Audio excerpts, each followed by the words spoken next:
गौस पाक रज़ी अल्लाह ताला अन्हु जिन खे 11 वारो साईं चवंदा आहियूं, 11 वारो जंहिंजी 11 असां करे रहिया आहियूं। आख़िर इन अदद 11 जो लफ़्ज़ 11 जो हज़रत गौस पाक लाइ छो ख़ासि कयो वियो? 10 हुजे हा, 8 हुजे हा, या ॿियनि बुज़ुर्गनि जा जीअं उर्स कंदा आहियूं त बाबा हज़रत गौस पाक जो अॼु उर्स करे रहिया आहियूं, गौसिया कॉन्फ्रेंस करे रहिया आहियूं, मसलन हज़रत गौस पाक जी महफ़िल करे रहिया आहियूं, पीरान पीर दस्तगीर जो उर्स करे रहिया आहियूं। पर जॾहिं बि गौस पाक जो उर्स कयूं था त उनखे असां नालो 11 जो ॾियूं था। पोइ बराबरि आहे जो तारीख़ पहिरीं हुजे या 25 हुजे, पोइ 11 हुजे या 21 हुजे या 29 हुजे, जहिड़ी बि तारीख़ आहे, पर नालो असां ॾींदासीं 11 शरीफ़। आख़िर ही 11 जो लफ़्ज़ हज़रत गौस पाक जे लाइ ख़ासि थी वियो। असां जॾहिं बि लफ़्ज़ 11 चवंदा आहियूं त असांजो यकदम ज़हन बगदाद जे बादशाह जे तरफ़ हलियो वेंदो आहे। अब हो या न? मीलाद चवंदा आहियूं त मदीने वारे घोट जे तरफ़ ज़हन हलियो वेंदो आहे। ऐं 11 चवंदा आहियूं त सुहिणे पीर दस्तगीर जे तरफ़ असांजो ध्यानु छिकिजी वेंदो आहे। असांजे दिल जे अंदरि गौस पाक जो नालो, उनजो शख्सियत हिकिड़ी अची वेंदी आहे त 11 जो मतिलबु आहे त हज़रत गौस पाक रज़ी अल्लाह ताला अन्हु जिन जी महफ़िल सजाई वई आहे। 11 छो था असां चऊं? मसालो ही आहे, हज़रत गौस पाक रज़ी अल्लाह ताला अन्हु जिन पंहिंजी जिंदगी मुबारक में हर इस्लामी महीने जी 11 तारीख़ मल्हाईंदा हुआ।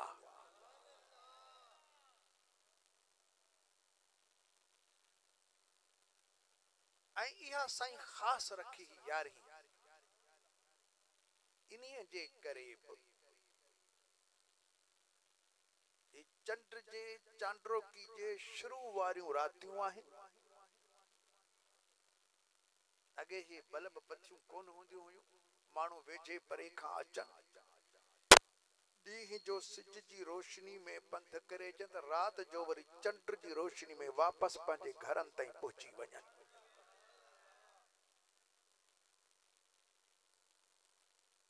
हज़रत गौस पाक रज़ी अल्लाह ताला अन्हु इहा जेका 11 मल्हाईंदा हुआ,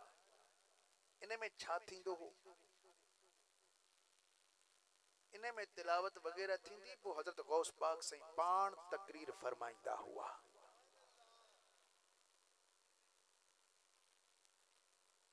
साईं जन जी महफ़िल पाक में केतिरा माण्हू वेंदा, पुराणे दौर जी ॻाल्हि आहे, जेके साईं जन जे सवाने निगारनि लिखियो आहे त साईं जन जी इन 11 शरीफ़ जी महफ़िल पाक में 70,000 खां 1 लख ताईं माण्हू गॾु थींदा हुआ। हर महीने एतिरा माण्हू अचनि, सवारियुनि जो ख़ासि बंदोबस्त कोन हूंदो हो, एतिरा माण्हू हिकिड़ी जाइ ते गॾु थी वञनि हज़रत गौस पाक रज़ी अल्लाह ताला अन्हु जिन जी महफ़िल ॿुधण जे लाइ। हज़रत गौस पाक साईं तकरीर फरमाईंदा हुआ, उन में नसीहतूं कंदा हुआ, दीन जा हुकुम ॿुधाईंदा हुआ, क़ुरान जो तफ़सीर ऐं हदीस पाक जो शरह ॿुधाईंदा हुआ। पोइ हज़रत गौस पाक रज़ी अल्लाह ताला अन्हु जिन नवां मुरीद बि इन रात में कंदा हुआ। जेके मुरीद साईं जन खां सबक असबाब ज़िक्र अज़कार वठी पंहिंजो सिलसिलो पूरो कयो हूंदऊं त उन्हनि फ़कीरनि खे इन रात में खिलाफतूं बि अता फरमाईंदा हुआ।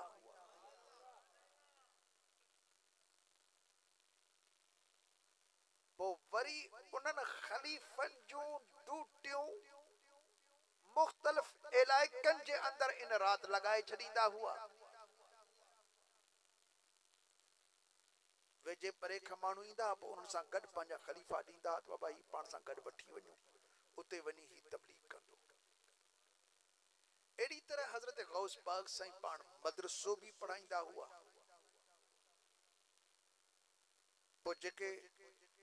हाफ़िज़ क़ुरान करीम यादि करे विया या जेके आलिम सबक असबाक पंहिंजा पूरा करे आ,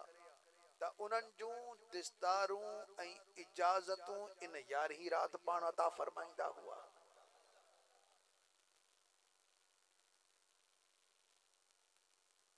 बहरहाल ही 11 शरीफ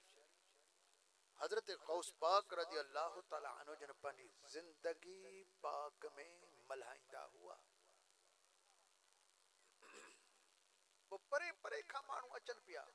वो सोने गौसुल आज़म उन्हनि खे फरमायो, तव्हां तमामु वॾे पंध खां परे इलाइक़े खां पंधड़ा करे हिस्ते अचो था, तव्हां हर महीने न अचो,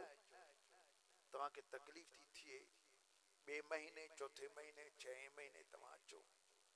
साईं असांखे 11 शरी में जी रात जेके बरकतूं मिलन थियूं, इहे असांखे किथां मिलन थियूं? अवां जो फैज़ तो मिले, अवां जी नज़र थी मिले, अवां जी तवज्जो थी मिले, अल्लाह जी रहमत जो नुज़ूल तो थिए, गॾिजी ज़िक्र और अज़कार कयूं था,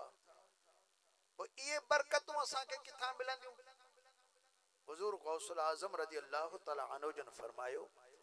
तव्हां इहा रात पंहिंजे इलाइक़े पंहिंजे ॻोठ में मल्हायो, अल्लाह कंदो त जेके बरकतूं तव्हांखे हिते थियूं मिलनि, उहे साॻियूं बरकतूं तव्हांखे उते बि नसीब थी वेंदियूं। परे वारनि माण्हुनि उहा 11 रात मल्हाइण शुरू करे ॾिनी। पोइ वाकई बि ॾिसनि पिया त उहे बरकतूं असांखे मिलनि पियूं, भलायूं थी रहियूं आहिनि, करम नवाज़ियूं थी रहियूं आहिनि, अल्लाह जी रहमत जो नुज़ूल थो थिए।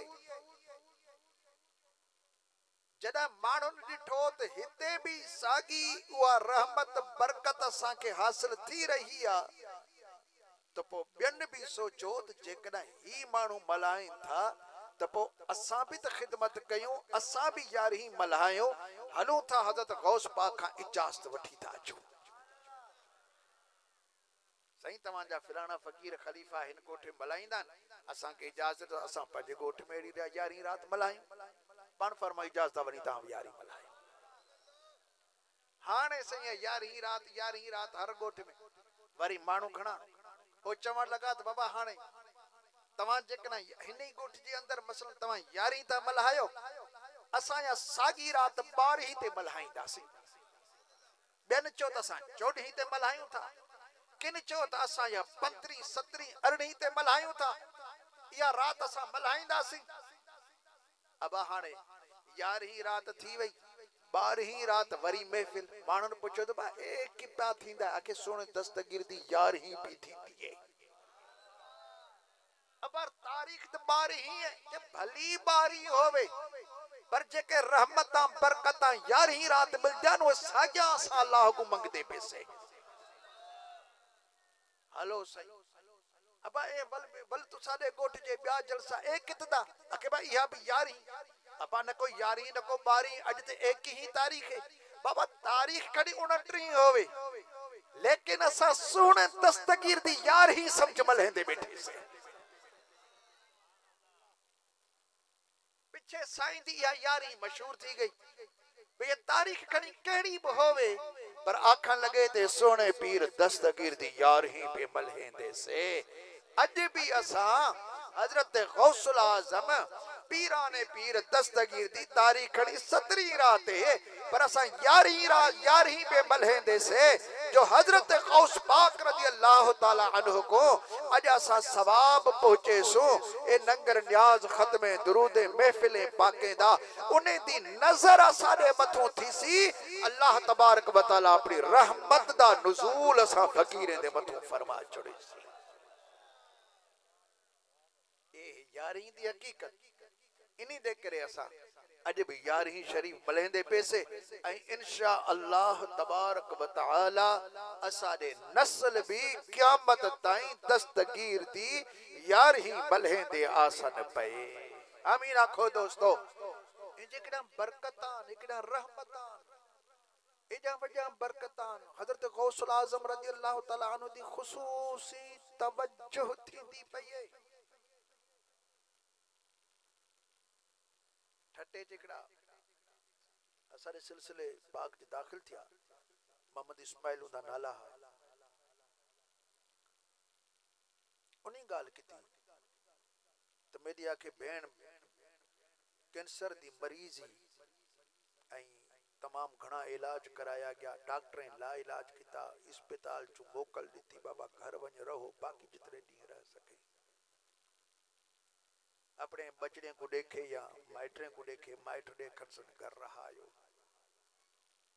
ओ मोहम्मद फकीर मोहम्मद इस्माइल आखे त मेरी भेण हर महीने च हजरत गौस पाक दी यारी करण वाली आई हर महीने यारी भी करे पिछे वह भेण दी खबर बुधाइस रात दा अकेली कमरे चे सबूत आखे में को मंगाए सब हवाल में गुर्दस में अखे ना सब शया डिठ्या आखे अता रात मैं पई हसी था बीमार मानू बे सब वने अपने कमरे च सुते मैं अकेली पईया बीमार आई बीमारी दी में को तकलीफ आई पट पीछे मैं सोने दस्तगीर को किते सड साईं मैं तेरी फकीरानिया हर महीने यार ही दी गुलामी दी इमल मेरा ए हाल बेत छोड़ गए पर अपने घर वाले भी वन अपने दर बंद कर सुम पेन मेडिकेयर पर घोर लाहण वाला कोनी को तू हीना दा हमराह है तू मुर्दे जेरे करण वाला है तू दस्तगीर बादशाह है जितने कदर सा बुधाए तू मुरीदे दी मदद करेंदा पई मैं भी तेरी फकीरानिया कि भला मेरी तू मदद फरमा आखे मैं रड़िया पी करा रोवा पई ओचता रात दा मेरे कमरे च रोशनी थी गई कमरा मेरा खुशबू दर खुलिया अंदर मैं डिठा सोनी सूरत वाला जवान दाखिल थिया ए अखे नाल भी देखा मेकू आखे त मां जेकू सद किते हनी ओहो अचे गई हुन हाथ मथे जाकर भेज दस्तगीर दा नारा आखो आखे ओहो तकन पहुंच गया साईं मेरा ए हाल हजरत गौस पाक रजी अल्लाह तआला अन्हु आखे मेको आखे तो थे सुम मैं उसते आप हजरत गौस पाक दरवाजे कर मैं आखे थे सुती पईया हजरत गौस पाक की आंगुल दा ई इशारा कीता इशारे करना मैं को छाती दा कैंसर आ मेरी छाती आके ऑपरेशन में अपनी खुल पई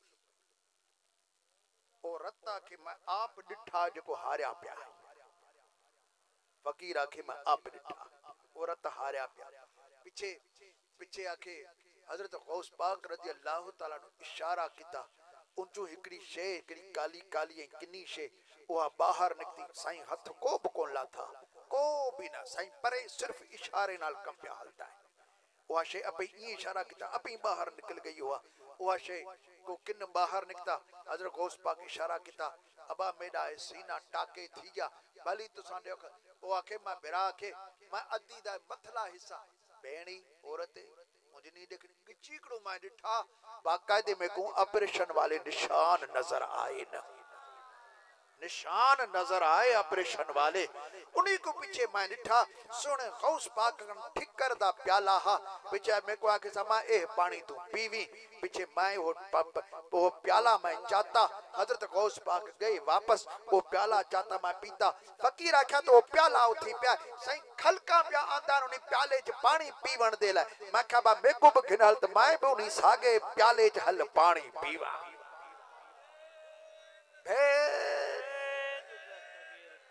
सुभान अज भी सोना गौसुल आजम रजी अल्लाह तआला अन्हु असा अहले सुन्नत जमात दा अकीदा है त रब्बुल आलमीन जल जलालू दे इज़्न ऐं हुक्म नाल ओ मुरीदें दी गाल बुधदे भी पेन मदद भी फरमाइंदे पयन अज भी मदद फरमाइंदे पयन अज भी मदद फरमाइंदे पयन हजरत इमाम रब्बानी मुर्शिदना मुजद्दिद मुनव्विर अल फिसानी एड़ी शख्सियत जेको सब फिरके वाले मजन हिकड़े को सवा शिया कौन बने बाकी वे सब मजन साईं क्यों जो हजरत फारूक आजम दी औलाद है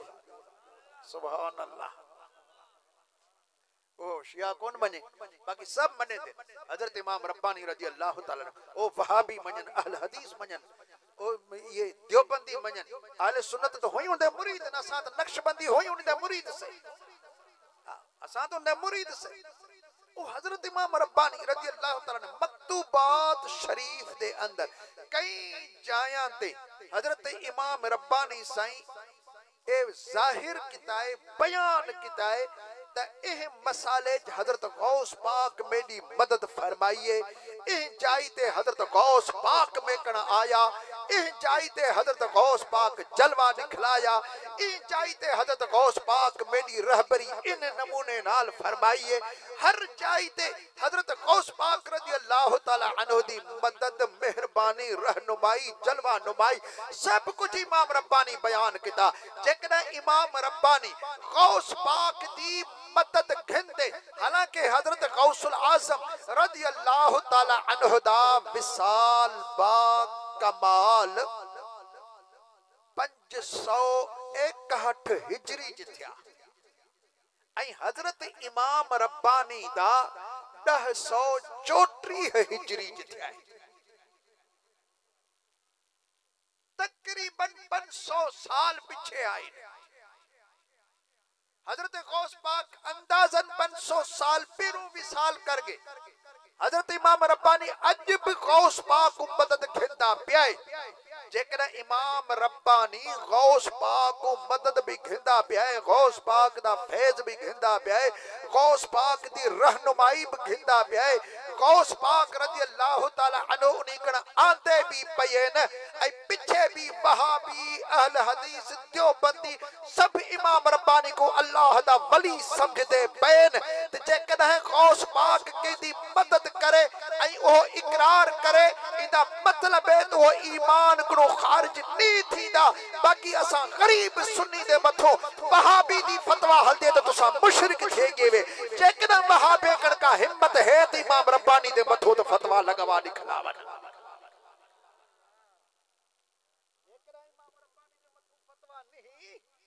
पीछे असा गरीब सुन्ने दे मथो केड़ी फतवा लगे दे पैसे केड़ी फतवा पे लगे देवे बस एकड़ा हसद ही साड़े उन्हें दे दिलां दे अंदर ते भेड़ा इन्हें दी मदद गौस ब करे इन्हें दी मदद अली ब करे इन्हें दी मदद नबी ब करे इन्हें दी मदद मुर्शिद भी करे असा बिना ठोहे रही जगे से इथे भी ठोहे ठोड़े रही सतो थे भी अकेले रही जवे सन तू फिक्र न कर फकीर तेरे मददगार अल्लाह घणे पैदा फरमा छोड़िए तेरी मदद दे लाए अल्लाह घणे पैदा फरमा छोड़े बस अल्लाह से असा को अमल दी तौफीक देवे उनन जी मोहब्बत अता फरमाए उनन जे नक्शे कदम ते हलन जी असा के तौफीक अता फरमाए आमीन तो दोस्तों हाने मां मुख्तसरन जल्दी जल्दी जेके मुंबई तू पढ़ीवन मां उन जी तिलावत कया उन जो तर्जुमो भी कया तो उन जे मुतल्लिक कुछ मारूजात तो अर्ज कया सभी साथी मुसा गडजी बे आवाज बुलंद ए प्यारो दुरूद शरीफ पढ़दा लो सल्लल्लाहु या रसूल अल्लाह वसल्लम अलैका या हबीब अल्लाह के जी जुबान खामोश न रहे सभी सुने महबूब जे मिलाद में आया हजरत गौस पाक जी तवा यारी शरीफ में आया आयो तवा सभी बुलंद आवाज़ मिठे महबूबन करीमन जी ज़ात बबरकात जे मथा दुरूद सलाम पढ़ो सलातो सलाम भी पढ़ो छो जो महबूबन करीमन फरमायो जेको हिकड़ो दफ़ो सलात पढ़ंदो आ त उनी जे मथा अल्लाह ताला 10 रहमतूं नाज़िल फरमाईंदो आहे पर जेको मूंखे सलाम कंदो आ त मां पाण उनखे सलाम जो जवाब ॾींदो आहियां जॾहिं असां अस्सलात पढ़ंदा आहियूं त इन में सलात आहे वसलाम त इन जे अंदरि सलाम मौजूद आहे हाणे सभई सलातो सलाम मिठे महबूबन करीमन जी दरबार में पेश कयूं सल्लल्लाहु अलैहि या रसूल अल्लाह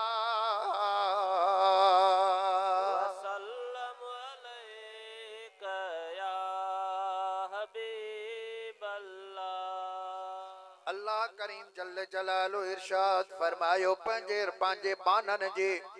पंजे खास वलियन जी निशानी रब करीम बुधाई आहे अल्लाह जल्ल जलालो इरशाद फरमायो व इबादुर रहमानिल लज़ीन यमशून अलल अर्द हौना ऐ रहमान जा बाना उहे आहल जॾहिं ज़मीन ते हलंदा आहिनि त सुकून वकार साण हलंदा आहिनि अल्लाह ताला फरमाए तो मुंहिंजा बाना कहिड़ा आहिनि जॾहिं ज़मीन ते हलन त सुकून साण तकब्बुर साण न गुरूर साण न वॾाई साण न कंहिंजूं दिलियूं आज़ारे करे दुनिया ते कोन हलंदा आहिनि बाहूं लोॾे करे न हलंदा आहिनि सिधियूं ऐं फिंजूं सिंधियूं कढी करे गला फाड़े करे न हलंदा आहिनि पर रब करीम फरमाए त मुंहिंजो बानो मुंहिंजो वली मुंहिंजो दोस्त मुंहिंजो जेको बानो आहे ज़मीन ते हलंदो त आस्तगीअ साण वकार साण हलंदो आहे छो जो अल्लाह ताला जे बानन खे ख़बर आहे त रब्बुल आलमीन इन धरतीअ जे मथा चंद ॾींहनि जे लाइ ज़िंदगी अता फरमाई आहे वरी मोटी इन मिट्टी में हलिया वेंदासीं वरी अल्लाह तबारक व तआला इन मिट्टी मंझां असांखे ज़िंदा फरमाईंदो रब्बुल आलमीन जल्ल जलालु इरशाद फरमायो मिनहा खलकनाकुम व फीहा नुईदुकुम व मिनहा नुखरिजुकुम तारतन उखरा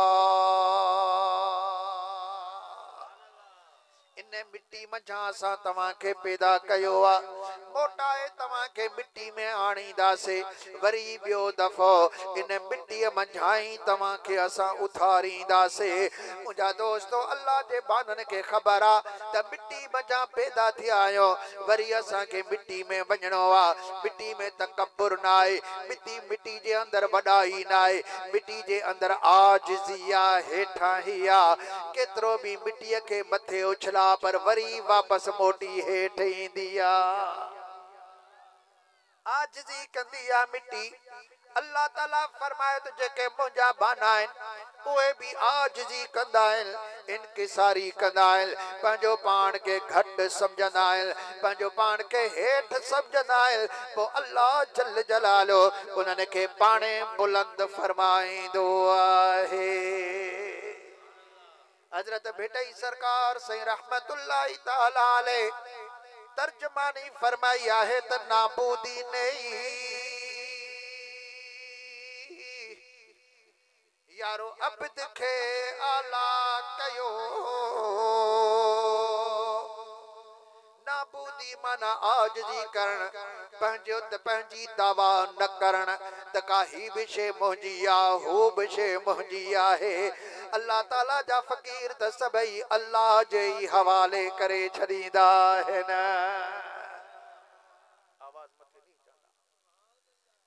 अल्लाह करीम जल जलालू जा फ़कीर पंहिंजी दावा कंहिं ते न कंदा आहिनि बल्कि उहे अल्लाह जे हवाले करे छॾींदा आहिनि हज़रत भेटई सरकार साईं रहमतुल्लाह ताला अलैह जन इरशाद फरमायो त नाबूदी नहीं अब्द खे आला कयो मूरत में मख्फी थिया सूरत पिण से कभी के ही गाल पिरियां जे गुझ जी। अबा इन्हने हेठा ही कई अल्लाह जल जलालो इन्हन के बुलंद करे छजो। ये न सोचजे तो को मां पीर पुटरो आया, फिलाने मौलवी जो पुत्र आया, अबा फिलाने मां जमींदार जो पुत्र आया, या फिलाने जो मां पुटरो वगैरह आया। ये संग अल्लाह जी दरबार में न हलंदा आहिनि। बिटाई सरकार सही रहमतुल्लाह ताला अलैहि फरमायो त संग पसी सरही न थी, मता होत न पंहिंजो कल अहिड़ियूं दर्जूं तादलियूं रोईंदियूं रत वजल अहिड़ियूं बानियूं बारो चल लखे लोधे छॼाऊं। उन ज़ात के न पुंजी परवाह न तुंहिंजी परवाह न ॿिए जी परवाह आए, वो बेमिसल बेमिसाला अल्लाह समद यानी अल्लाह बेनियाज है। उनके कंहिंजी परवाह काने का, कंहिंजी आॾो आजिज़ी न कंदो आ। तकब्बुर करण वॾाई करण उन्ही जो शान आहे। हदीस कुर्सी में आयो त रब करीम जल जलालो फरमाईंदो आ त किबरियाई यानी वॾाई मुंहिंजी चादर आहे। को माण्हू किबरियाई थो करे वॾाई थो करे ॼण त मूं अल्लाह खां मुंहिंजी चादर फुरे रहियो आहे। केरा जेको अल्लाह सां मुक़ाबलो करे अल्लाह जल जलालू जे बराबरी करे। हाओ हिकिड़ो फिरौन हो जो तकब्बुर कयो गुरूर कयो आ, वॾाई कई आहे, चवण लॻो त अना रब्बुकुमुल अअला, मां तव्हांजो वॾे मां वॾो रब आहियां। अल्लाह जल जलालू सां अहिड़ो त कम कयो अॼु बि उन्ही जो जिस्म मौजूद आहे। रब्बुल आलमीन जल जलालू सां वाइदो फरमायो फल यौम नुनज्जीक बिबदनिक लितकून लिमन खलफक आया। असां तुंहिंजे बदन खे क़यामत ताईं बचाए रखंदासीं तात जेके पोइते तुंहिंजा नस्ल अचनि या दुनिया वारा अचनि उन्ही जे लाइ इबरत बणिजी वञे त कॾहिं ही माण्हू मिस्र जो बादशाह हो, चवंदो हो त मां तव्हांजो ख़ुदा आहियां। माण्हुनि खे पंहिंजे आॾो झुकाईंदो, सजदा कराईंदो, माण्हुनि खे पंहिंजे पाण वटि यरगमाल बनाए छॾियो हो। हिन जे हुकुम सां ई सॼो मिस्र हलंदो हो। अॼु इन जो हाल ॾिसो, अॼु बि मिस्र जे अंदरि फिरौन जो लाश मौजूद आहे। माण्हू ॾिसण वञी रहिया आहिनि। अल्लाह यादि ईंदो आहे। मूं फ़क़ीर बि ॾिठो आहे। एतिरी त ईमान जी गैरत जागंदी आहे, एतिरो त ईमान मज़बूत थींदो आहे। पोइ अल्लाह जो शुक्र कंदा आहियूं त मौला तुंहिंजो शुक्र आहे जो रसूलुल्लाह जे सदके तो असांखे ईमान जहिड़ी दौलत नसीब फरमाई आहे। ही काफ़िर सां जेको हाल आहे तो असांखे दौलत ईमान जी अता फरमाई आहे। ईमान जा तो जज्बा असांखे अता फरमाया है। अल ग़र्ज़ त मुंहिंजा दोस्तो अल्लाह ताला जी दरबार में हेठां ई हलंदी आहे, आजिज़ी हलंदी आहे, तकब्बुर कोन हलंदो, वॾाई कान हलंदी। पाण खे ॿिए खां भलो न सम्झजाए, पाण खे जेतिरो तूं घटि कंदे एतिरो ई अल्लाह तुंहिंजो दर्जो बुलंद फरमाए छॾींदो। एतिरो ई अल्लाह तुंहिंजो दर्जो बुलंद फरमाईंदो जेतिरो पाण खे घटि कंदे। पर जेकॾहिं पाण खे मथे कंदे एतिरो हक़ीक़त में पोइते पियो वेंदे, तुंहिंजी इज़त डाउन थी। अॼु वॾा वॾा माण्हू ॾिसो तकब्बुर गुरूर में भरिया पिया आहिनि। हू सम्झनि था त असांजी का वॾी इज़त आहे, काॾे था वञूं, असांजा इस्तक़बाल था थियनि, हेतिरियूं गाॾियूं पई थियूं हलनि, हे हो। पर इहे सभु लालच में उनजी इज़त करे रहिया आहिनि। ऐं इन्हनि ई माण्हुनि खां जॾहिं पुछंदो सभु उनजी गिलास में शुरू थी वेंदा, सभु उनजी गिला में गजा बि वतन, नारा बि हणनि, ताड़ी बि हणनि, गुलनि जी वर्खा बि कनि, पर सभु जो सभु उन्हनि जी गिला में शुरू थी वेंदा। पर अल्लाह जे फ़क़ीरनि जा जेके दोस्त आहिनि उन्हनि खां तव्हां पुछो ओ हर वक्त अल्लाह जे फ़कीरन जी तारीफ़ ही तारीफ़ पिया कंदा आहिनि उन्हें जे खिलाफ हिकिड़ो हर्फ भी बर्दाश्त न करे सघंदा आहिनि हिकिड़ी ॻाल्हि भी उनजे खिलाफ बर्दाश्त न करे सघंदा आहिनि असल इज्जत इहा आहे जेका दिल जे अंदर नाज़िल थी वञे लालची इज्जत न छो जो हिकिड़ो माण्हू लालच में इज्जत कंदो आहे ॿियो माण्हू पात्रनि खां इज्जत कंदो आहे टियों माण्हू मुहब्बत सां इज्जत कंदो आहे असल ताज़ीम इहा आहे जेका मुहब्बत सां थिए अल्लाह जे फ़कीरन अल्लाह जे वलियन अल्लाह जे आॾो कंध झुकायो अल्लाह ताला मखलूक जो कंध इन्हनि जे आॾो झुकाए छॾे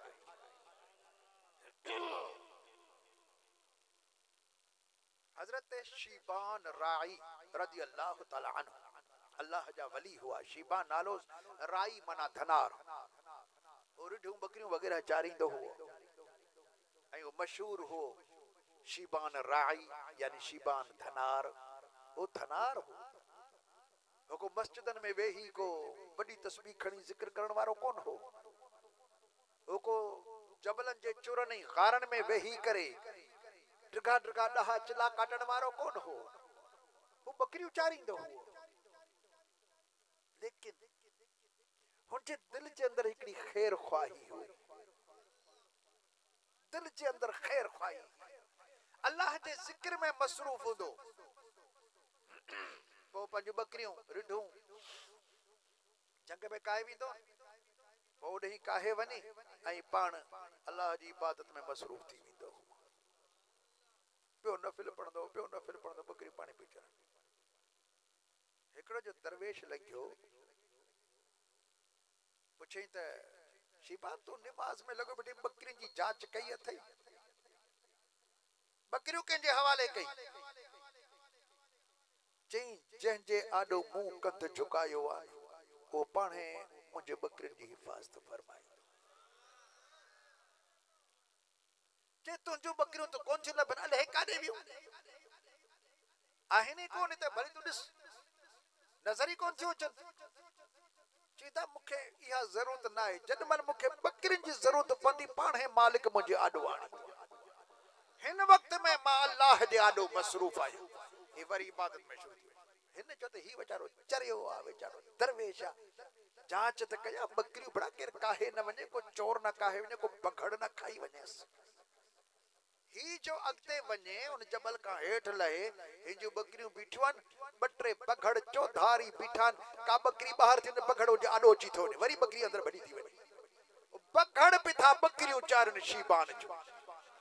छा बघड़ छा बकरी बघड़ पिथा बकरियूं चारनि हैरान वरी मोटी आई नमाज का मसरूफ थियो फारिग थियो उन बुधायो त यार तुंहिंजूं बकरियूं त ओ हुन परी वादी में बीठियूं आहिनि ऐं मूं ॾिठियूं त केतिरा बघड़ हुनजे ॿाहिरां चौधारी फिरियो बीठा आहिनि जीअं त ओ अल्लाह जेको मुंहिंजे बकरियुनि जी हिफ़ाज़त करण वारो आहे बघड़ के ताकत ना है मुझे बकरी के खाइण जो जैसी रब जो हुक्म न थिए मु अल्लाह जे हवाले करे छजो तदा बेटाई सरकार से रहमतुल्लाह ताला अलैहि फरमायो त सभई सुभान जे कर हवाले कम थियो तहकीक तस्लीम में लाहे गम वहम कादिर साण करम हे कांद करे हाजतों सभई तुंहिंजा कम करे छॾींदो मुंहिंजा दोस्त अल्लाह करीम जल जलालू जा दोस्त भले पार वञी रहिया हुआ मके पाक हज ते वञी रहिया हुआ सैयदना सुफियान सौरी रज़ी अल्लाह ताला अन्हु भी उन्हीं टोले साण आए मुंहिंजा दोस्तो वञनि पिया एड़े हिकड़े लक ते पहुताइल उन्हीं लक ते हिकड़ो शींहं वेठो आहे ही टोलो सॼो अल्लाह जे फ़कीरन दरवेशन जो बीही वियो यो शींहं उथे या हेॾे वञे त पोइ असां क्रॉस करे वञो काफ़ी देर थी वई आहे लेकिन शींहं पंहिंजी जाइ ते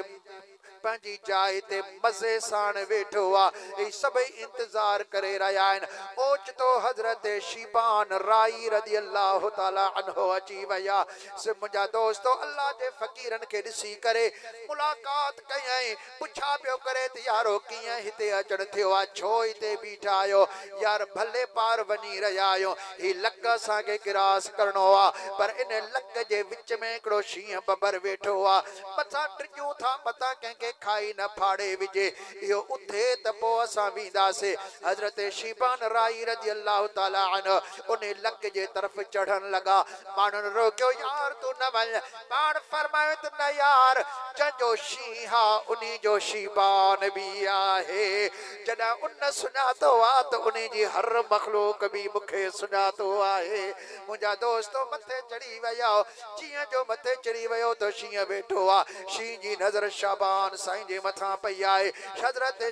शेबान राई जे मथां जॾहिं नज़र पई आहे शींहं उहो उथी पियो आहे शिबान जे वेझो अचण लॻो आहे हज़रत शिबान रज़ी अल्लाह ताला अन्हु अॻिते वधी करे शींहं जे कन में वठी करे चवण लॻो तोखे ख़बर न आहे त अल्लाह जे घर जे पांधियण जो रस्तो आहे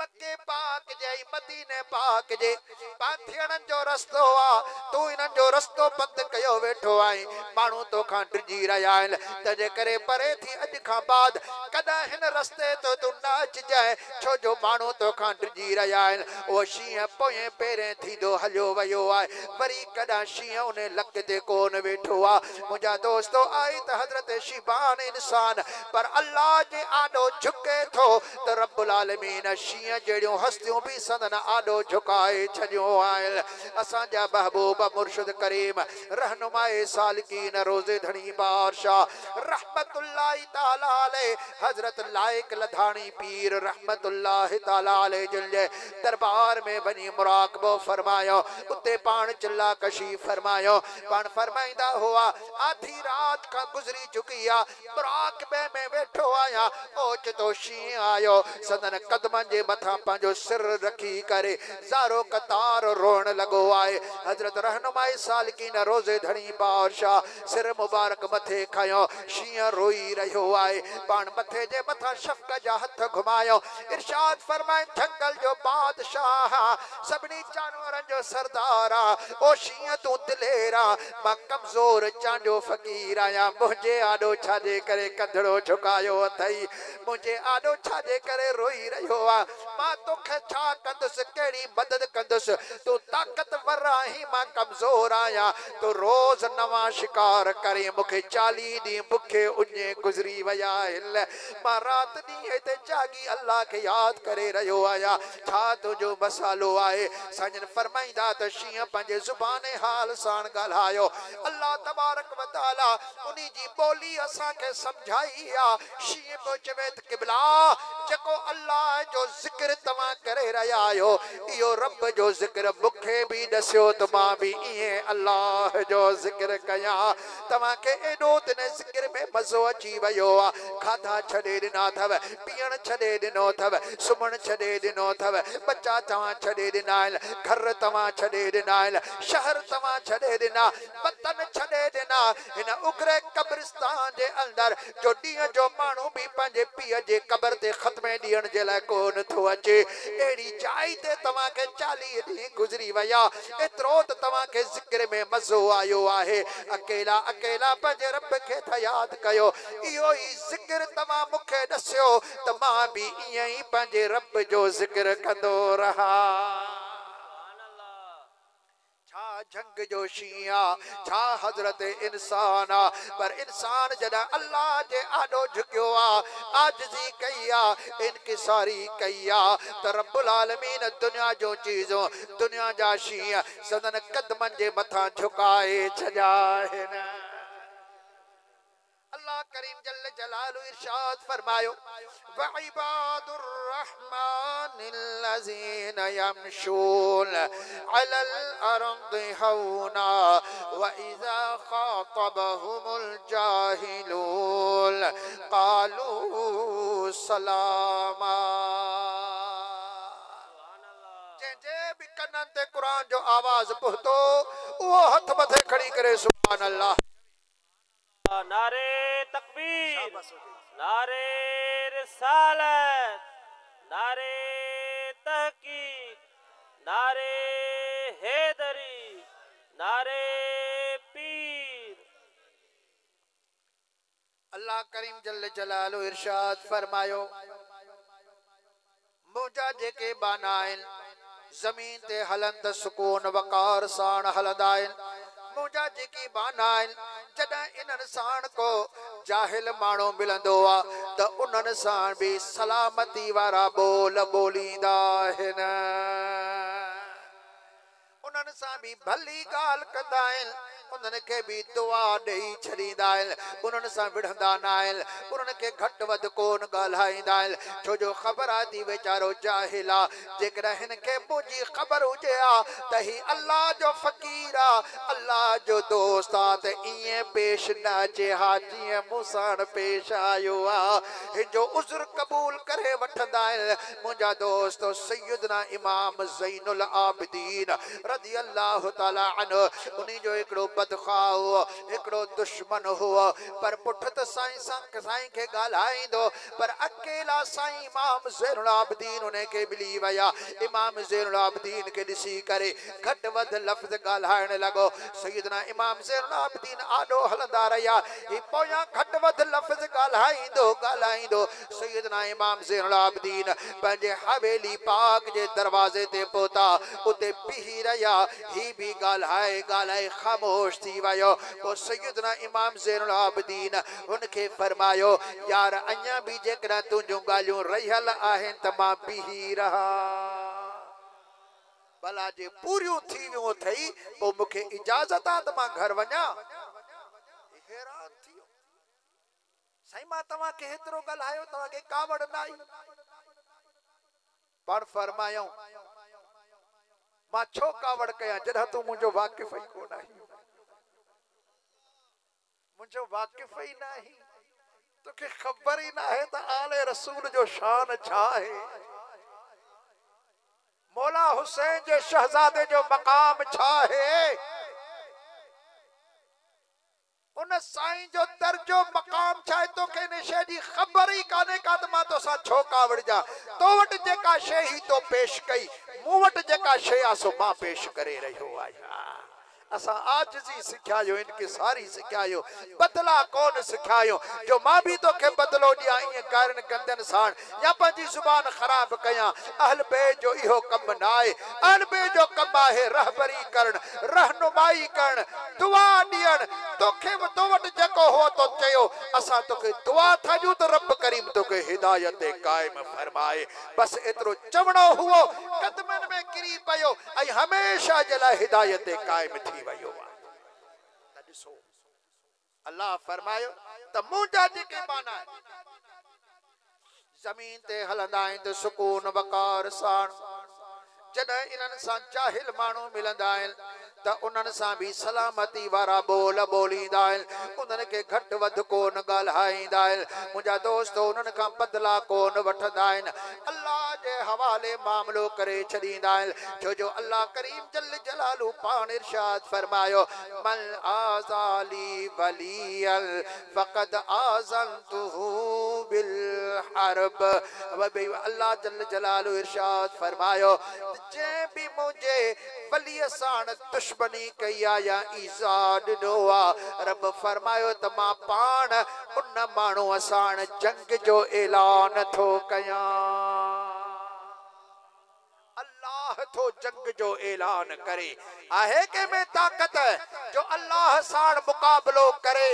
केर रब करीम सां मुकाबलो कंदो हर शइ उनजी मखलूक आहे हर शइ उन जे हुक्म साण हली रही आहे रब तो फरमात मुंहिंजा दोस्त एतिरा मूंखे प्यारा आहिनि जे उन्ही साण कंहिं मुकाबलो कयो उन्ही खे घटि वधि कंहिं ॻाल्हायो उन्ही जी दिलि आज़ारी कई त पोइ मां पाण उन्ही सां जंग जो ऐलान थो कयां जॾहिं न रब जी जंग शुरू थी वेंदी आहे वो अल्लाह से मथा को तीर कोन उछलाईंदो आहे बम कोन उछलाईंदो आहे मथा गोली कोन हणंदो आहे छा कंदो आहे हजरत बेटाई सरकार से रहमतुल्लाहि ताला अलैह जन फरमायो यारो रब रुसे त मत खसे हणे कोन हथियार नसे उहो पार जहमें जोखो जी जो जॾहिं अल्लाह साईं डबरजी पवंदो आहे त पोइ रब करीम जल जलालो अहिड़े त कमनि जे अंदरि उनखे मसरूफ़ करे छॾींदो आहे पूरत कान हूंदसि कमाईंदो हिकु त डबल ख़र्च थींदो वेंदो सिहत सही कान रहंदी बीमारी ते बीमारी पई थींदी बीमारी ते बीमारी पई थींदी घर वारा बीमार बच्चा बीमार माइट बीमार लॻा पिया हूंदा माल मंझां बरकत निकिरी वेंदी दाणे मंझां बरकत निकिरी वेंदी दोस्तनि मंझां वफ़ादारी ख़त्म थी वेंदी माउ पीउ जो सायो निकिरी छॾाइजी वेंदो औलाद नाफ़रमान बणिजी वेंदो जंहिं पासे वेंदो थुकनि ऐं पुछनि जग सां मुंहुं धोई करे वापसि मोटंदो मुंहिंजा दोस्तो जाॾा वेंदो पियो नाकाम ऐं नाकाम थींदो पियो पंहिंजी ज़िंदगी मंझां बेज़ार थी वेंदो अल्लाह जल जलालु फरमाईंदो आहे इहो मुंहिंजो जंग जो हुनसाण ऐलान आहे अल्लाह ताला जा फ़कीर पाण मुक़ाबलो कोन कंदा आहिनि हज़रत गौसुल आज़म पीराने पीर सोहणे दस्तगीर रज़ी अल्लाह ताला अन्हु जन हिकिड़ो कपिड़ो पंहिंजे फ़कीर खे ॾिनो इरशाद फरमाए त बाबा ही कपिड़ो खणी वञ वञी दर्ज़ी खे ॾे त कपिड़ो मुंहिंजो जुबो मुंहिंजे लाइ तयारु करे उहो फ़कीर कपिड़ो खयो पियो वञे बाट ते हिकिड़ो ॿियो अल्लाह जो फ़कीर हुओ दोस्त हुओ उन जी नज़र पइजी वई आहे पुछा कई त यार छा खणी थो वञी काॾे वञी रहियो आहे हुन ॿुधायो त सुहिणे पीर दस्तगीर जो कपिड़ो आहे दर्ज़ी वटि खणी थो वञा साईं जो जुबो सिबाइणो आहे हुन दरवेश चयो त यार मूंखे इन कपिड़े जो दीदार करा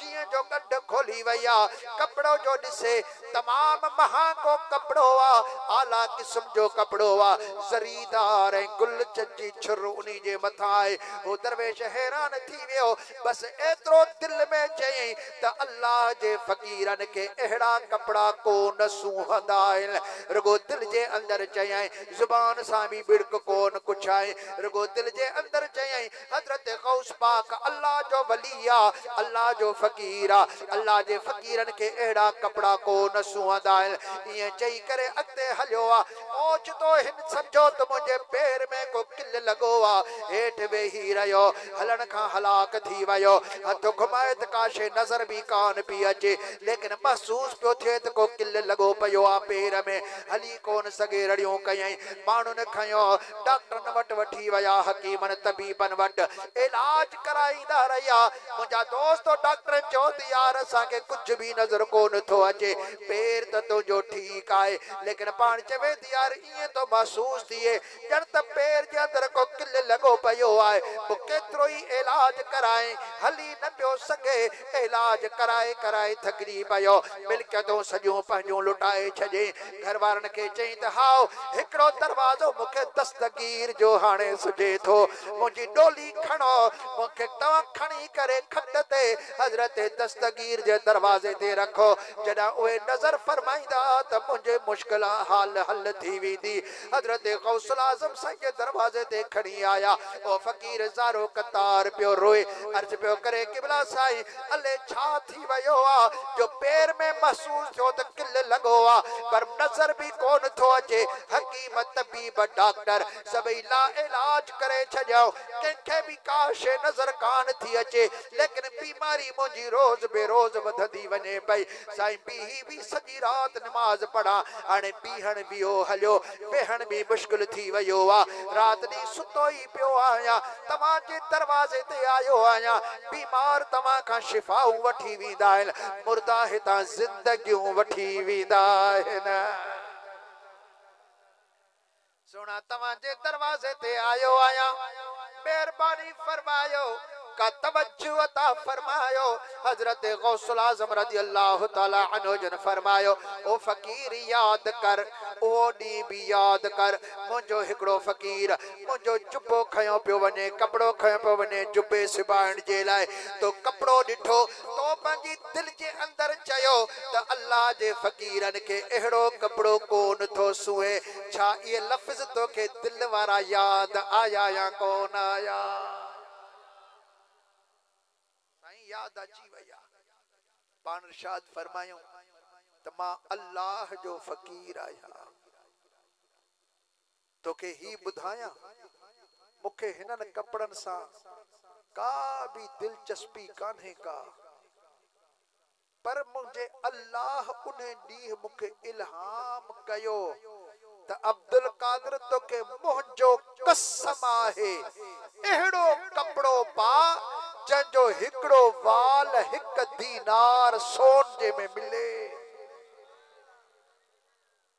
तू मुझो महबूब आही, मां तो के ठाहो को वगो दिसण चाहियां थो। हिक वाल हिक दीनार में मिले एड़ो महांगो कपड़ो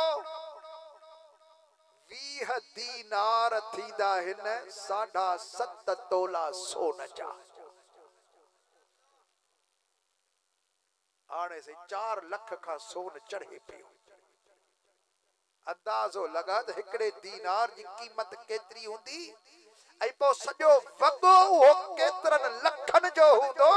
हीअ त किरोड़नि ताईं वॻो गौस पाक जो पहुतो हूंदो। कपिड़ो ई एॾो वॾो महांगो उन टाइम जो हुओ त हज़रत गौस पाक सही फरमायो त मूंखे अहिड़े कपिड़े सां का बि दिलचस्पी न आहे, पर मुंहिंजे रब उन ॾींहुं मूंखे कसम ॾिनो हो, अब्दुल कादिर तोखे मुंहिंजो कसम आहे अहिड़ो वॻो पा जंहिंजो हिकिड़ो गज़ हिकिड़ो वाल हिकु दीनार सोन जे में मिले। मां रब जो हुक्म समझी करे इहो कपिड़ो ख़रीद करायो, पोइ इहो मूं कपिड़ो ठारायो। तो मूं ते एतिराज़ न कयो तो रब ते एतिराज़ कयो आहे। अल्लाह जे फ़कीर ते एतिराज़ करण अल्लाह ते एतिराज़। मूंखे रब ॼाणायो, मूंखे ख़बर पइजी वई तूं हीअं हीअं चईं थो, मूं कुझु कोन पुछो। हे अल्लाह जी मार पई अथई, उन्हीं जे तरफा ओडी मल दरवेश दस्तगीर जे कदमन ते किरियो, माफी वरतई, साईं मुंहिंजी ग़लती आहे मूंखे बख्श कर। हज़रत गौस पाक बख्श कयो तो पेर ठीक थी वियो, पंध कंदो घर वञी पहुतो आहे। अल्लाह जा फ़कीर पंहिंजो बदलो पाण कोन वठंदा आहिनि, पाण कंहिंखे कोन घटि वधि ॻाल्हाईंदा त तूं हेड़ो तूं होड़ो। अल्लाह पाण बदला वठंदो आहे। तो जॾहिं जाहिल रब करीम फरमायो तो उनसां मिलंदा आहिनि। व इज़ा ख़ातबहुमुल जाहिलून क़ालू सलामा। जॾहिं जाहिल इन्हनि सां मिलंदा आहिनि त उन्हनि सां बि सलामती वारा ई ॿोल ॿोलींदा आहिनि, पाण उन्हनि खे कुझु बि कोन ॻाल्हाईंदा आहिनि। 3 नंबर ते रब्बुल आलमीन जल जलालु इरशाद फरमायो वल्लज़ीन यबीतून लिरब्बिहिम सुज्जदन व क़ियामा। ये अल्लाह जा वली रात पंहिंजे रब जे लाइ गुज़ारींदा आहिनि, सजदन कंदे ऐं क़ियाम कंदे। अल्लाह ताला जा वली रात पंहिंजे अल्लाह जे लाइ गुज़ारींदा आहिनि। असां जूं रातियूं या निंड्रनि में वञनि, असां जूं रातियूं या घुमण में हलियूं वञनि, असां जूं रातियूं पाण में कचहरी में हलियूं वेंदियूं आहिनि, असां जूं रातियूं मोबाइल ॾिसंदे ॾिसंदे गुज़री वेंदियूं आहिनि। पर रब करीम जल जलालु फरमायो जेके मुंहिंजा दोस्त आहिनि उन्हनि जूं रातियूं मूं अल्लाह जे लाइ गुज़रंदियूं आहिनि। इहे मुंहिंजे लाइ सॼी राति गुज़ारे छॾींदा आहिनि, मूंखे पिया यादि कंदा आहिनि। तॾहिं भिटई घोट सही रहमतुल्लाहि ताला अलैहि जिन इरशाद फरमायो त सारी राति सुबहान यारो जागी जन याद कयो उन्हनि जी अब्दुल लतीफ चवे मिट्टी बि लधो माल कोड़े कन सलाम अचो आतन इल्हल जे इन्हनि जे दरवाजे ते किरोड़े अची रहिया आहिनि इन्हनि जे दरबार जी मिट्टी भी शर्फ वारी थी वई आहे हजरत गौसुल आज़म रज़ी अल्लाह तआला अन्हु जन इरशाद फरमायो मुझे हिन मदरसे खानकाह जे मेन गेट के क्रॉस करे जेको भी अंदर आयो आ पान फरमायो त अल्लाह तबारक व तआला कब्र जे अजाब खां उन्हें के महफूज फरमाए छॾींदो दरबार जे दरवाजे के क्रॉस कंदे जेको अंदर दाखिल थियो पर फरमाए था त क़यामत ताईं मुझो फैज आयो त अल्लाह तबारक व तआला कब्र जे अजाब खां उन माण्हू के महफूज फरमाए दो ही बरकत छाजी ही दस्तगीर जे दरवाजे जे मिट्टी जी बरकत आहे अगे में ही भिटाई सरकार से फरमत मिट्टी भी लधो मान इन्हनि जी मिट्टी के भी रब वडो शर्फ देई छडियो आ मान देई छडियो आहे हजरत इमाम रब्बानी मुजद्दिद मुनव्विर अल-फिसानी रज़ी अल्लाह तआला अन्हु जन फरमायो केर मुजी दरबार में नबी आयो पर मुझे दरगाह जी मिट्टी जी हिकड़ी मुठ के जी कब्र ताईं रगो पहुंचायो भली गुनाहगार हुजे त अल्लाह से कब्र जा गुनाह माफ फरमाए छडी कब्र जो अजाब रब करीम उता माफ फरमाए छडींदो ही मिट्टी जे अंदर रब करीम बरकत रखी आहे ही सजी सजू रातियों अल्लाह जे ला जागी रहिया आहिनि हजरत गौसुल आज़म पीराने पीर दस्तगीर इशा जी नमाज पढ़ण खां बाद पंहिंजनि तालिबन के आराम कराईंदा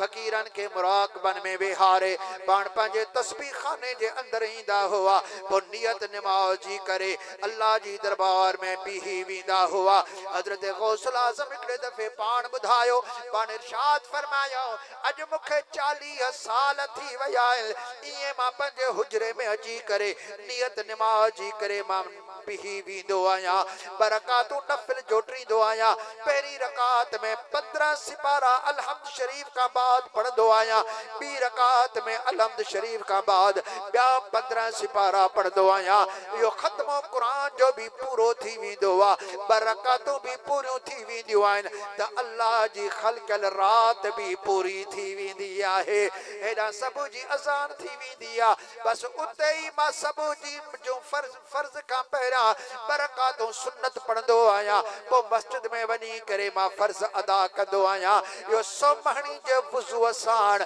फजर जी नमाज अदा कंदो आहियां बेटाई गोट सही रहमतुल्लाह ताला अलैह फरमायो त पखी सब मचन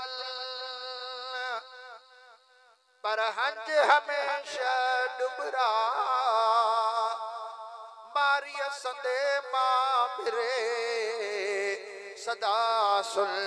रहल अल्लाह इल्न पखल कदह सुमी सुख न माणियो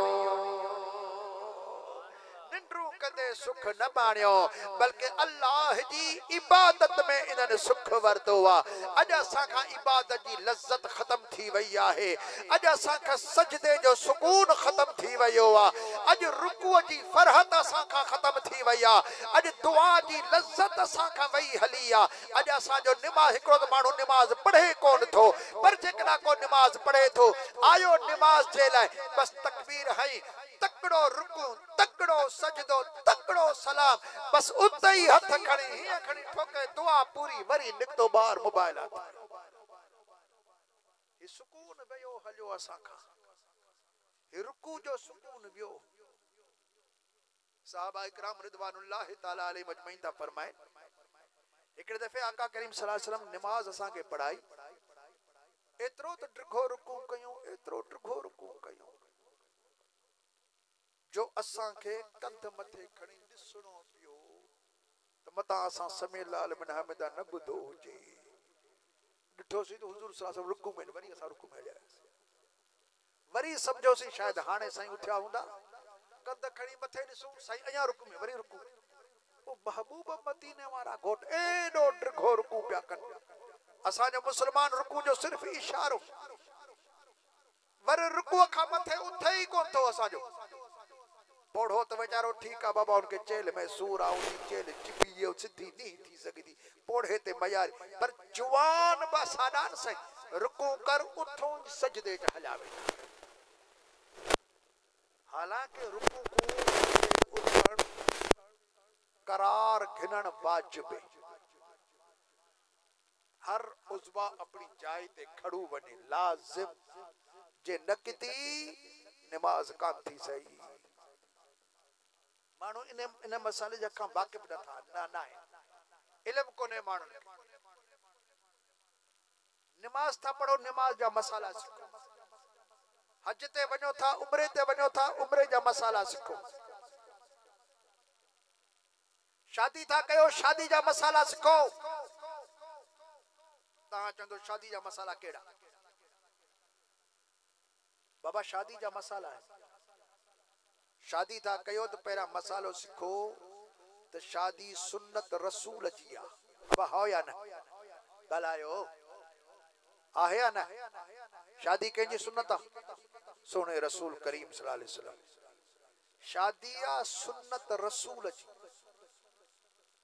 छा रसूलुल्लाह जी सुन्नत में असां दोहलारी के घुरायूं असां गायणी घुरायूं असां ममताज मौलाई घुरायूं असां को कंजर को रागीड़ो घुरायूं या रसूलुल्लाह जे दीन जो को आलिम घुराए मदीने वाले घोट जी तारीफ बुधूं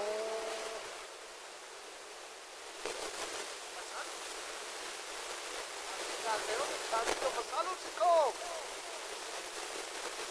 नबी की शादी तू दुल्हन घुराए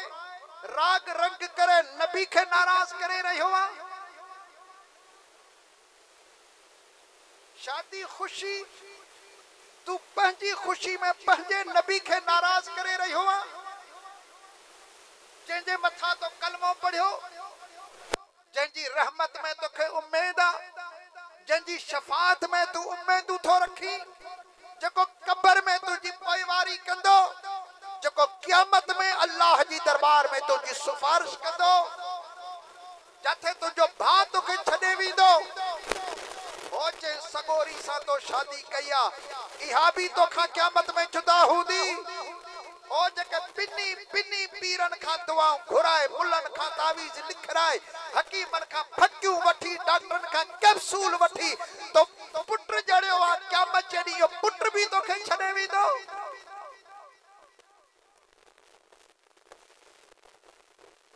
हिकड़ो आ मदीने वारो घोट सल्लल्लाहु अलैहि वसल्लम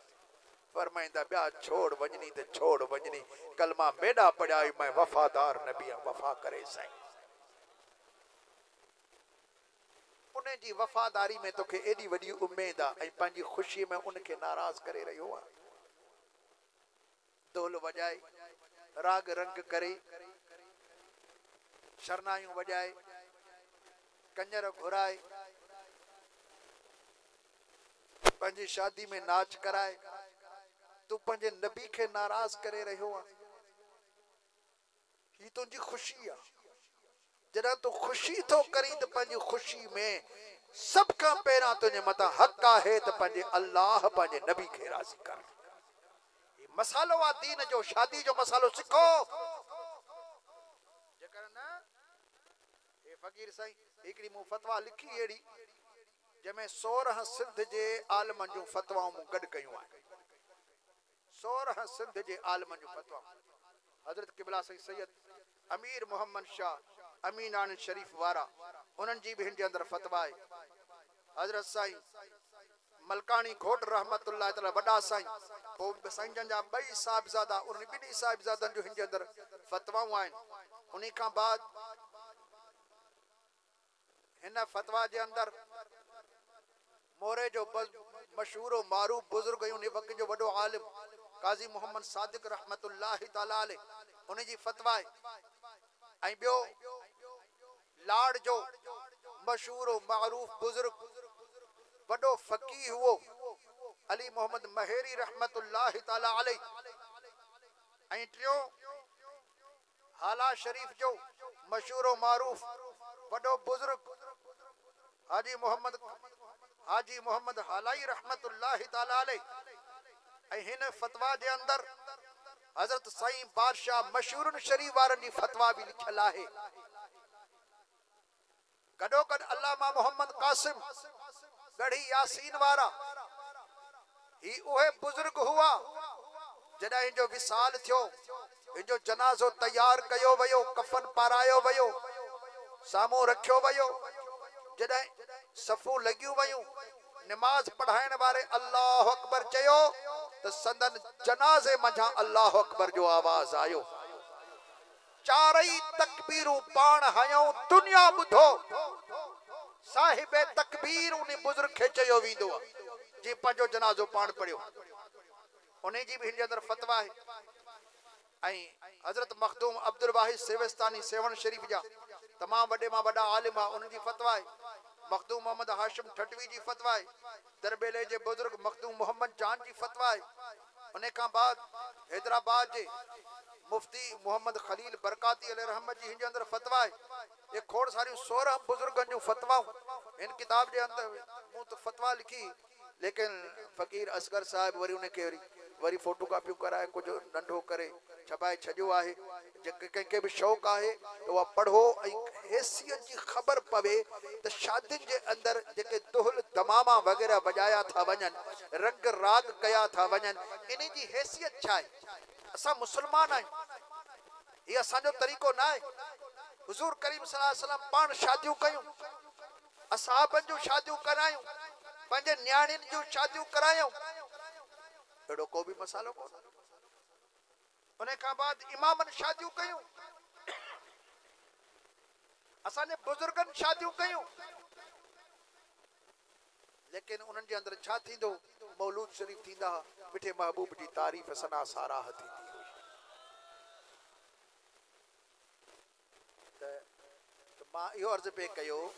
त जंहिं कम जे अंदर तव्हां आयो उहे मसाला सिखो। वापार था कयो त वापार जा मसाला सिखो, ज़मींदार आयो तो ज़मींदारी जा मसाला सिखो त कहिड़ी ज़मीन ते उशरा, कहिड़ी ज़मीन ते ढल आहे, केतिरो उशर अदा कजे, केतिरी ढल अदा कजे, उशर माफ़ कॾहिं थो थिए, ढुल माफ़ कॾहिं थी थिए।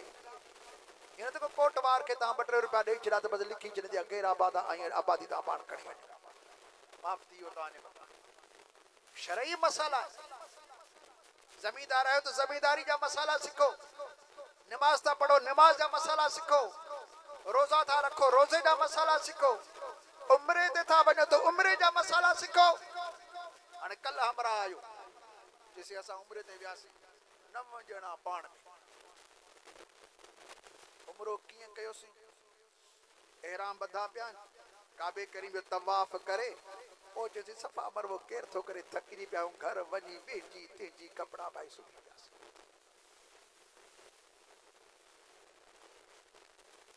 न को सफ़ा मरवो, न को मथो कूड़ाए, न को छा।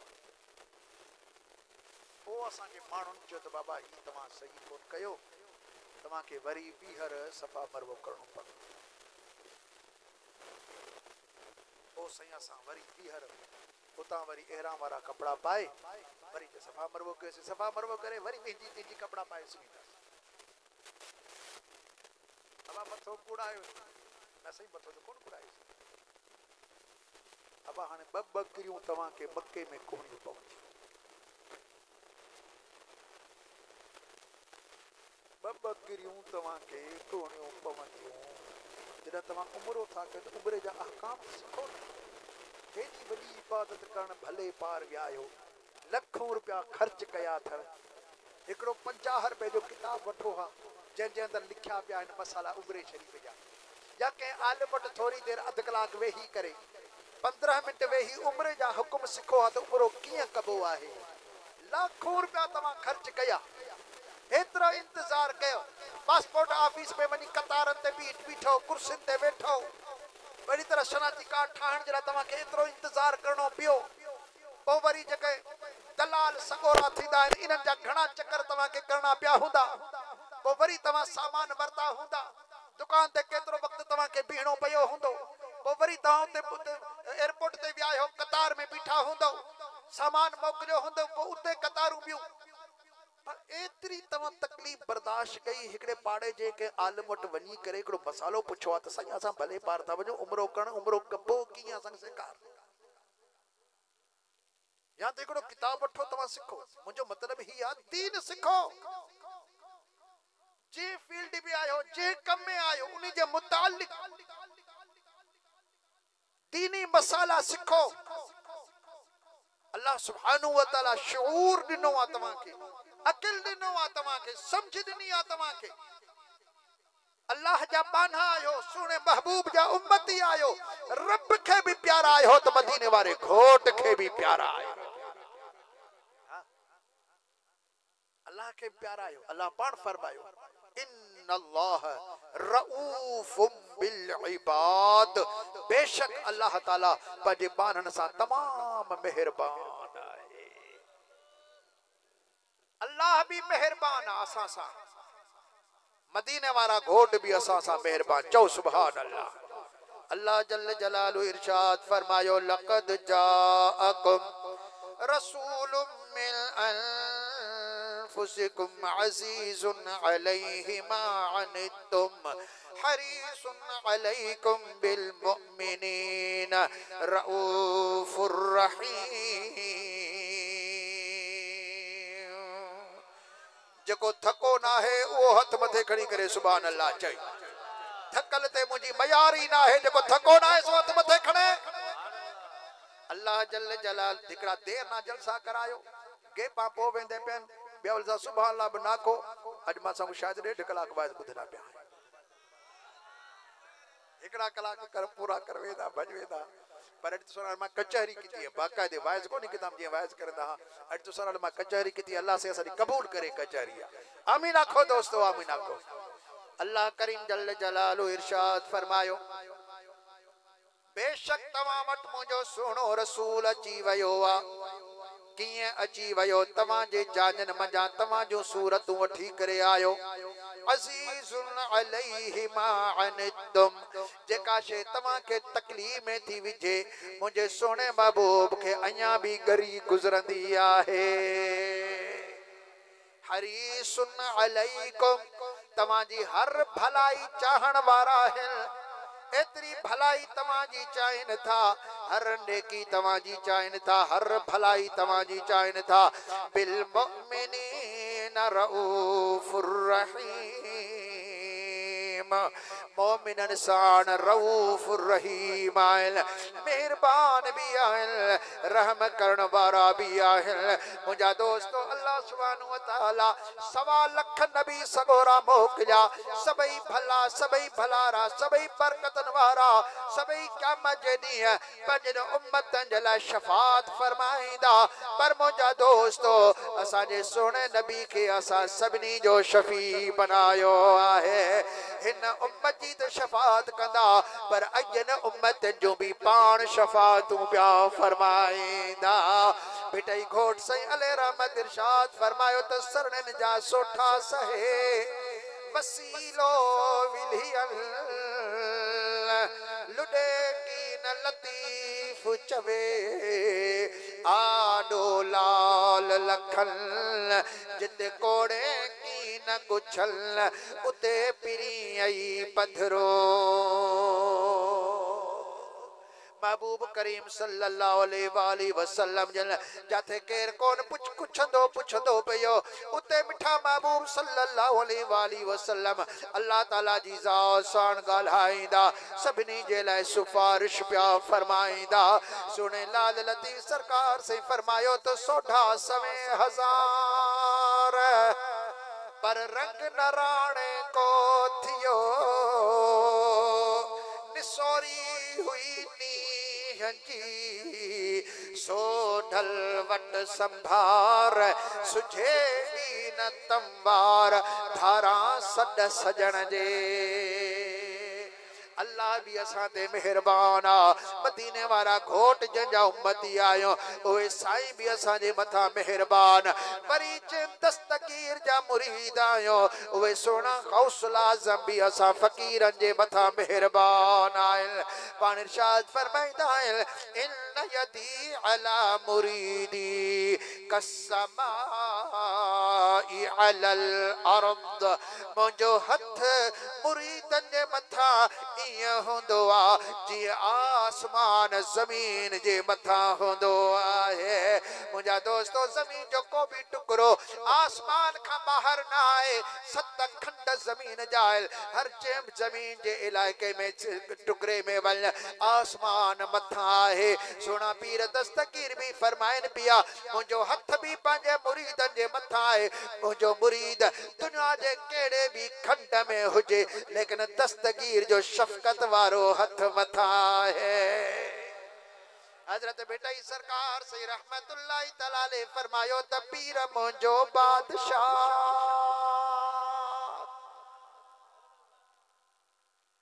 मुंहिंजो पीर मुंहिंजो दस्तगीर बादशाह आहे पण फरमान पिया त पीर मुंहिंजो बादशाह बिया वली सब वज़ीर हला हज़रत पीर दे ही फौजूं करे फकीर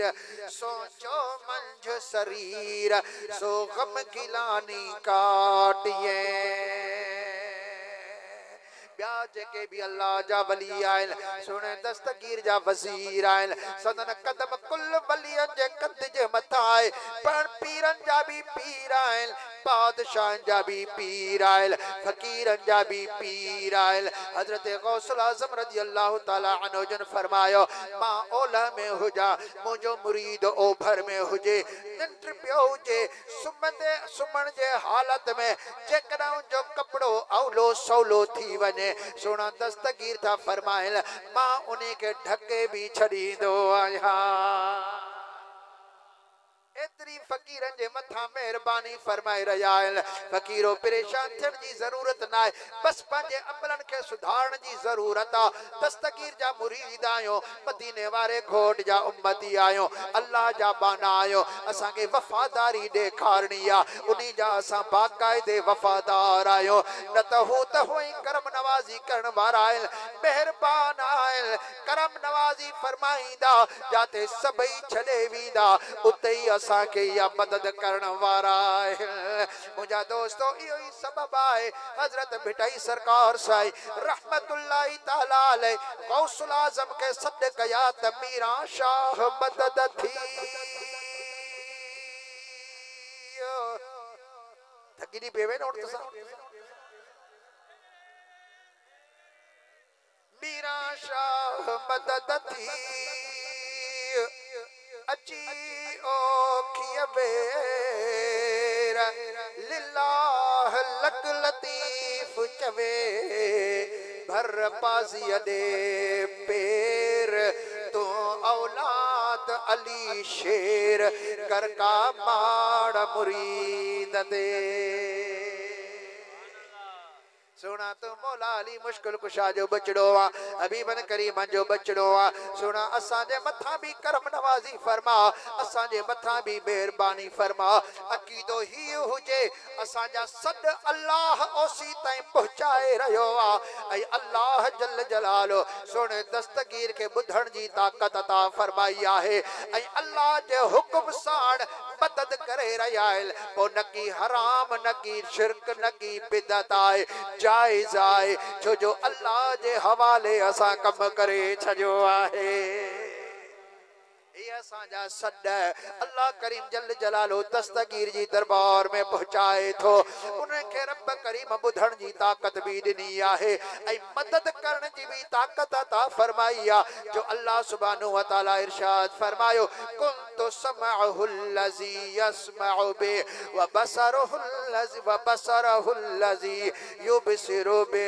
अल्लाह करीम जल जलालु इरशाद फरमायो मां जे अखियुनि जी ताक़त थी वेंदो आहियां जे साण मुंहिंजो बानो ॾिसंदो आहे कननि जी ताक़त थी वेंदो आहियां जे सां मुंहिंजो बानो ॿुधंदो आहे मुंहिंजे हथनि जी ताक़त थी वेंदो आहियां जे सां मुंहिंजो बानो पकड़ींदो आहे मुंहिंजे पेरनि जी कुवत थी वेंदो आहियां जे साण मुंहिंजो बानो पंध बि कंदो आहे।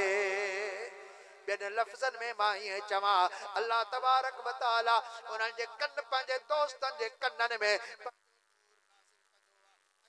पंहिंजो नूर नाज़िल कंदो आहे पेरनि में पंहिंजो नूर ॾींदो आहे हथनि में पंहिंजो नूर ॾींदो आहे जॾहिं अल्लाह जो नूर इन्हनि जे अंदरि अची वियो पोइ चवंदा आहियूं त नूरानी शख़्स आहे हे नूरानियत वारो शख़्स आहे हज़रत गौसुल आज़म नूरानी शख़्स आहिनि नूरानियत वारा शख़्स आहिनि अल्लाह जो नूर इन्हनि जे कननि में आहे पोइ रब जो नूर जॾहिं कननि में अची वियो त वेझे वारे जूं बि ॻाल्हियूं ॿुधंदा आहिनि परे वारे जूं ॻाल्हियूं बि ॿुधी वठंदा आहिनि वेझे वारे खे बि ॾिसंदा आहिनि परे वारे खे बि ॾिसंदा आहिनि वेझे बि मदद करे वठंदा आहिनि को परे आहे उन जी उते बि मदद करे वठंदा आहिनि। अचो हज़रत गौस पाक खे इन उम्मीद सां इन अक़ीदे सां था सॾु कयूं त सोणो दस्तगीर अल्लाह जे इज़्न सां असांजा सॾ ॿुधे बि थो त मदद बि फरमाए थो। अब इहो अक़ीदो आहे ए भलारन जा भलारा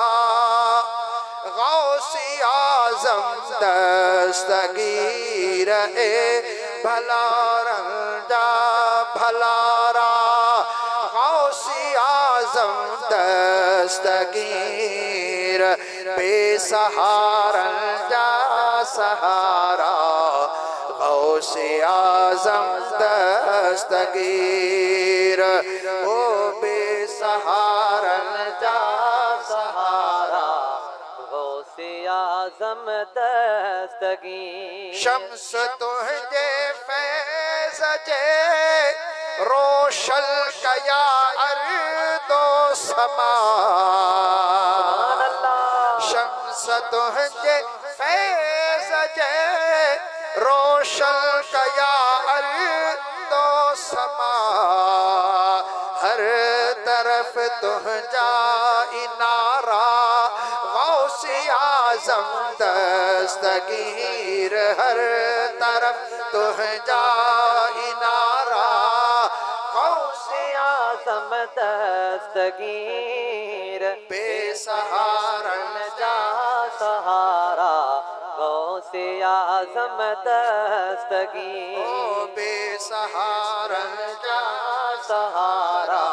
गौसे आज़म दस्तगीर कुल वलियन जे मथा तुझो कदम काइम रहियो जेदा अकीदा जो हथ मथे जाकर आखे सुभान अल्लाह कुल वलियन जे मथा तुझो कदम काइम रहियो चंद्र तो ऐं सब सितारा गौसी आज़म दस्तगीर चंद्र तो ऐं सब सितारा गौसी आज़म दस्तगीर बेसहारन जा सहारा गौसे आज़म दस्तगीर ओ बेसहारन जा सहारा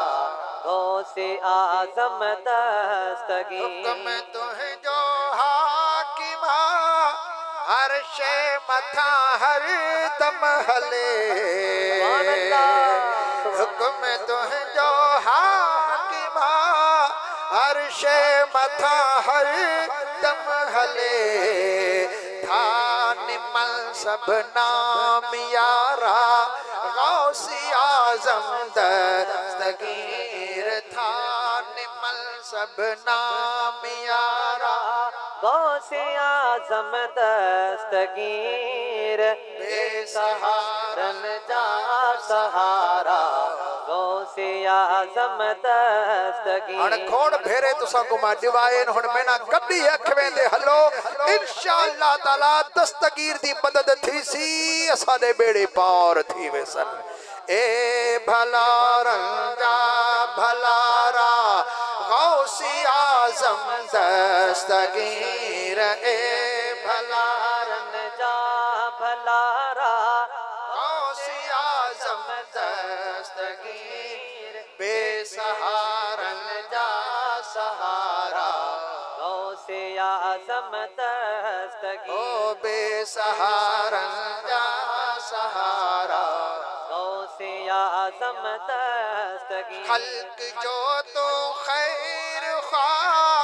ऐ खैर जो तालिब खलील। सुभान अल्लाह सुभान खल्क जो तो खैर खा ऐ खैर जो तालिब खलील। खैर जो मुखे खुदारा गौसे आजम दस्तगीर। खैर जो मुखे खुदारा गौसे आजम दस्तगीर। खैर जो मुखे खुदारा गौसे आजम दस्तगीर। खैर जो मुखे खुदारा गौसे आजम दस्तगीर। बेसहारन जा सहारा गौसे आजम दस्तगीर। ओ बेसहारन जा सहारा गौसे आजम दस्तगीर। अल्लाह नारे तकबीर नारे रिसालत नारे तहकीक नारे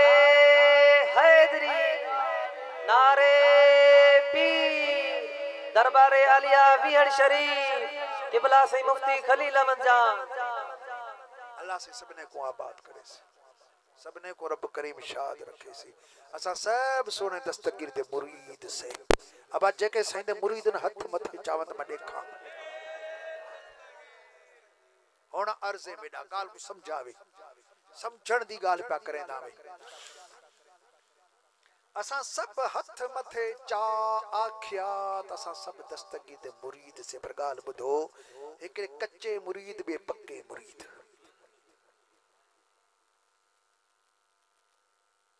असा ले कच्चे से ले पक्के से हाँ? पक्के पक्के मुरीद से साईं दे पक्के मुरीदी मैं निशानी देदा प्यावे। जेको दस्तगीर दा पक्का मुरीद है वो बेनमाजी को नहीं थीदा।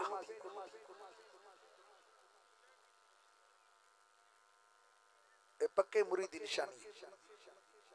जेको सुने दस्तगीर दा मुरीद है वो किंदी गिला को नहीं करेंदा। जेको सुने पीर दस्तगीर दा पक्का मुरीद है वो किंदी चोरी को नहीं करेंदा। आई तो सा ये ना कोई तो वापस वजो तो फुटा चोरी करे थे वजो सब दा बैलेंस तक करना है ना साको। दस्तगीर दे मुरीद से घत दस्तगीर ते बस फुटिया चोरी करो। साईं दा मुरीद चोरी को नहीं करता। ए भी याद रखा है पक्का मुरीद साईं दा जको वो चोरी को नहीं करता। साईं गौसल आजम रजी अल्लाह ताला दा पक्का जको मुरीद तोल तमामे थमचर राग रंग रंडिया कंजर ये को नहीं करेंदा। सोने गौस पाक दा जको पक्का मुरीद है मां प्यो दा नाफरमान को नहीं होता। सोने दस्तगीर दा जको पक्का मुरीद है सो खीर च पानी घट को नहीं खपेंदा। हाने सबको सोचे तो मैं पक्का